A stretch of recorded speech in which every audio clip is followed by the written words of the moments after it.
écouté sur Yoga Intégral. Yoga Intégral explique plusieurs concepts. Le premier concept, c'est d'intégrer le yoga dans notre vie de tous les jours. Et le deuxième concept, c'est d'intégrer tous les divers aspects de notre vie, de notre capacité personnelle, avec dans la pratique spirituelle du yoga. Alors, la première chose à comprendre, c'est que le yoga, c'est pas ce que la plupart des gens s'imaginent. Le yoga, c'est l'activité la plus importante qu'on puisse faire. Lorsqu'on a compris par l'étude de la spiritualité qu'on est de nature éternelle, la deuxième étape que l'on veut, c'est de vouloir faire des activités qui vont donner un résultat éternel. Puisqu'on est de nature éternelle, on peut obtenir un résultat éternel. Et c'est pas aucune activité matérielle qui va nous donner un résultat éternel. La seule chose qui peut nous donner ce résultat éternel, c'est une activité spirituelle. Et cette activité spirituelle-là se pratique dans le cadre du yoga. Alors, on a tous plusieurs désirs, divers types de désirs, divers types de besoins en ce monde. On essaie souvent de subvenir de façon matérielle et ça peut pas satisfaire vraiment l'âme. Puisque nous sommes plus de nature spirituelle, ce qui peut vraiment satisfaire l'âme, c'est ce qui est de nature spirituelle. Alors, c'est là que vient la science du yoga. Alors, il y a plusieurs types de yoga. La plupart du temps, lorsqu'on pense au mot yoga, on va penser au Hatha Yoga, qui est le yoga physique des postures. Alors, dans le mot Hatha, il y a beaucoup plus que des postures même. Le mot Hatha signifie soleil et lune.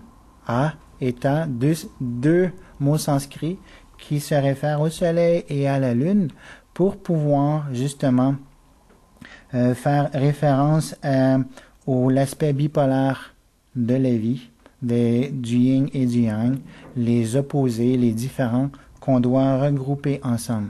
Alors, par le Hatha Yoga, on essaie de faire l'harmonie avec le corps et l'esprit. Et lorsqu'on réussit à faire l'harmonie avec le corps et l'esprit, on peut vivre dans un corps sain, dans un esprit sain.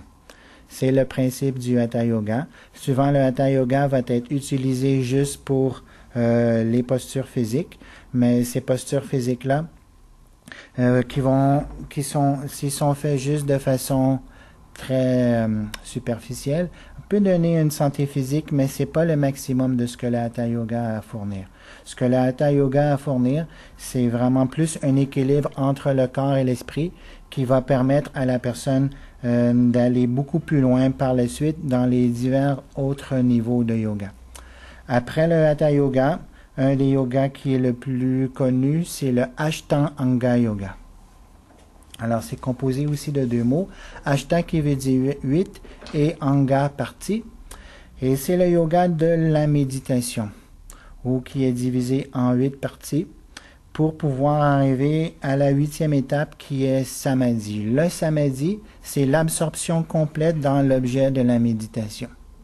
Pour arriver au Samadhi, il y a 7 autres étapes qui sont recommandées au début, en commençant par Yama et Niyama.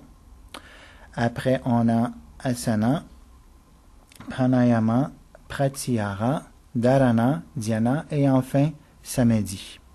Le principe de ces 8 étapes-là, c'est d'avoir une base de vie solide, une vie pure, par laquelle on peut par la suite arriver à avoir une posture qui est adéquate. Ça, c'est Asana. Et par cette posture adéquate, on peut par la suite faire pranayama, qui est les exercices de respiration. Et par ce pranayama, ensuite, on peut arriver peu à peu à pratyahara, qui est l'intériorisation.